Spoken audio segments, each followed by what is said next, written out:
कसं असतं ना, काही क्षण आपल्या आयुष्यात असे येतात की आपण खूप विचार करत बसतो. पण विचार केल्याने परिस्थिती सुधारते का? मुळीच नाही. म्हणून म्हणतात, जीवन खूप सुंदर आहे. सतत विचार करत बसू नका. सगळं काही मनासारखं होतंच असं नाही. पण जेव्हा मनासारखं झालं होतं, ते क्षण कधी विसरू नका. सुटतात काही हात नकळत,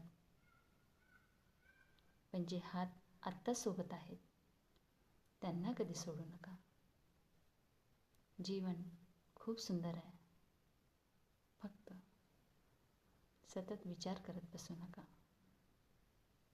हे दिवसही सरतील, हे वाईट क्षणही संपतील. फक्त तुम्ही हसणं विसरू नका. Good morning.